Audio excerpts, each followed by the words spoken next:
এক শিল্পপতি বাবার একমাত্র ছেলে তার জন্মদিন পালন উপলক্ষে বাবার কাছে 2.5 লক্ষ টাকা দাবি করলো। এর মধ্যে তার মা চলে আসলো এবং বলল, এই সম্পদ তো একদিন সবই তার হয়ে যাবে, তাকে দিয়ে দাও, তার মনে কষ্ট দিও না।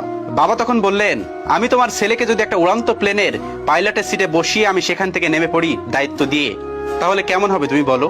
মধ্যবিত্ত থেকে শিল্পপতি হয়ে ওঠা স্বামীকে বোঝেন বলেই মহিলা আর কোনো কথা বললেন না। বাবা তখন বললেন, ঠিক আছে, আমি তোমার ছেলেকে 2.5 লক্ষ টাকায় দেবো, সে যদি আমাকে উপার্জন করে 250 টাকা এনে দিতে পারে। সারা রাত নাক ডেকে ঘুমাচ্ছে ছেলে, মাত্র 250 টাকা। বাবা আগামীকালই দেখতে পারবে ছেলে তার সম্পদের দায়িত্ব নেওয়ার মতো যোগ্য হয়ে গেছে। পরের দিন সকাল 8টায় বাবা তার ছেলেকে ঘুম থেকে জাগিয়ে উঠে দিলেন। রাজ্যের বিরক্তি ছেলের চোখে। মাত্র 250 টাকার জন্য এত সকালে ঘুম থেকে উঠতে হবে?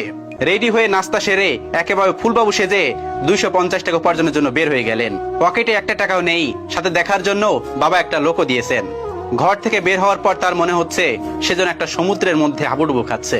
বিনা পুঁজিতে টাকা কোথায় পাই, কোথা থেকে ধার নিবে সেটাও পারতেছে না, কারোর সাহায্য নিতে পারছে না, ভিক্ষাও করতে পারবে না। পরিশ্রম করে উপার্জন করতে হবে। ভাবতে ভাবতেই দুপুর হয়ে গেল। সামনে একটা রিক্সার গ্যারেজ, ঢুকে পড়লো সেখানে, কিন্তু অপরিচিত মানুষকে তারা রিক্সা দেবে না। হঠাৎ মাথায় একটা বুদ্ধি আসলো, রিক্সা পাইনি তো কি হয়েছে, রিক্সা ঠেলতে তো পারবে। তখন উঁচু ব্রিজগুলোতে রিক্সাওয়ালার সাথে একজনকে রিক্সাগুলোতে ঠেলে উপরে উঠিয়ে দিতে হতো। বিনিময়ে যাত্রীরা 1 টাকা করে দিত। নন্দলাল নাদুস নদুর জীবনে কোনো কাজ করেনি, এক গ্লাস পানিও নিজে কখনো ঢেলে খায়নি, আর আজ তপ্ত রোদে রিক্সা ঠেলছে, তাও আবার পুরান ঢাকায়। 10টা রিক্সা ঠেলে 50 টাকা উপার্জন করলো। 11 নম্বর রিক্সা ঠেলতে গিয়ে হোঁচট খেয়ে হাঁটু গেল ছিঁড়ে। আবার উঠে দাঁড়াতে যাত্রীর হাতে 5 টাকা দিলে চোখে অঝোর ধারায় কান্না চলে আসলো। ঘন্টাখানেক পর হাঁটুর ব্যথা আর তীব্র হতে লাগলো। বিকেল পর্যন্ত গুনে কেবল 90 টাকা উপার্জন হয়েছে। অবশ্য পেটের খিদা মিটাতে দুপুরে কিছু বনরুটি ও কলা খেয়ে নিয়েছে। প্রচন্ড ক্লান্ত মনে হচ্ছে নিজেকে, শরীর যেন নিজের সাথে প্রতারণা করছে। অবশেষে 90 টাকা নিয়েই ছেলেটি বাড়ি ফিরে গেল।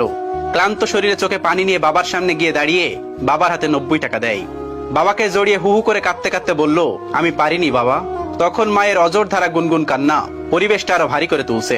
ছেলের বিধ্বস্ত ক্লান্ত চেহারা, হাঁটুর কাছে ছেঁড়া প্যান্ট দেখে বাবা একটা গাজল হাসি উপহার দিল। ছেলের কাঁধে হাত রেখে বাবা বলল, এখন তুমি আমার সঙ্গে সায়দাবাদ থেকে হেঁটে বুড়িগঙ্গা নদীর কাছে যাবে। কোনো প্রশ্ন না। 4-4টা গাড়ি থাকতে, 2জন ড্রাইভার থাকতে হেঁটে কেন? ছেলের জিজ্ঞাসা চোখে বাবা বললেন, বাবা আজকের এই পজিশনে তো আমি একটু একটু করে এভাবে এগিয়ে এসেছি, গাড়ি বা বিমানের গতিতে আসেনি। তুমি তো মাত্র একটা দিন কষ্ট করেছো, একটু ধৈর্য ধরো। ক্লান্ত ছেলের হাত ধরে হাঁটতে হাঁটতে রাত 11:30টার দিকে ব্রিজে পৌঁছালো পিতা এবং পুত্র। শান্ত নদী রেলিং ধরে দাঁড়িয়ে বাবা বললেন, তুমি আমার হাতে 90 টাকা দিয়েছো তাই না? ছেলে বললেন, জি বাবা, আমার জীবনের প্রথম উপার্জন। বাবা বললেন, আমি জানি তোমার এই টাকাগুলো উপার্জন করতে তোমার অনেক কষ্ট করতে হয়েছে। এখন আমি তোমাকে যা বলি শোনো। আমি জানি আমার ছেলে ছোটবেলা থেকে অঙ্কে খুবই ভালো, ভালো গুনতেও পারে আশা করি। আমি তোমার উপার্জনের 90 টাকা পানিতে ছুড়ে ফেলবো, আর তুমি বলতে থাকবে বাড়তি কয় টাকা রইলো। বাবা তার সমস্ত শক্তি দিয়ে একটা একটা করে কয়েন নদীর পানিতে ফেলতে লাগলো। এরপর বাবা বললেন, এখন কত টাকা রইলো? ছেলের কষ্টের পয়সা নদীতে তলিয়ে যেতে দেখে কাঁদতে কাঁদতে বলল, বাবা 85 টাকা। এভাবে এক এক করে জীবনের প্রথম উপার্জিত কষ্টের টাকাগুলো পানিতে ফেলতে লাগলো বাবা। এরপর ছেলে গুনে গুনে বলল, 80, 70, 65, অবশিষ্ট 5 টাকা এসে থামলো। বাবা শেষের টাকাটা আর ফেললো না।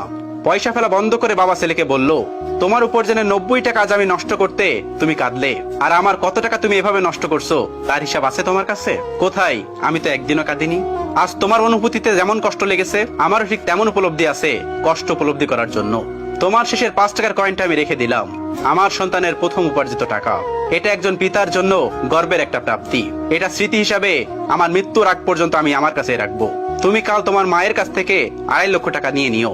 বাবার এ কথা শুনে ছেলে বাবাকে জড়িয়ে ধরে চিৎকার করে কাঁদতে কাঁদতে বলল, বাবা আমার টাকা লাগবে না, আমার শিক্ষা লাগবে। উপযুক্ত শিক্ষা আমি স্কুল কলেজে এতদিন কিছু শিখতে পারিনি, যেটা তুমি আজ আমাকে শেখালে। তুমি পৃথিবীর শ্রেষ্ঠ বাবা। একজন আদর্শ বাবার চাইতে বড় শিক্ষক এই পৃথিবীতে আর কেউ হতে পারে না। একজন আদর্শ পিতাই পৃথিবীর শ্রেষ্ঠ শিক্ষক। ভিডিওটি ভালো লাগলে শেয়ার করে অবশ্যই কাছের মানুষগুলোকে দেখার সুযোগ করে দিবেন। Thanks for watching.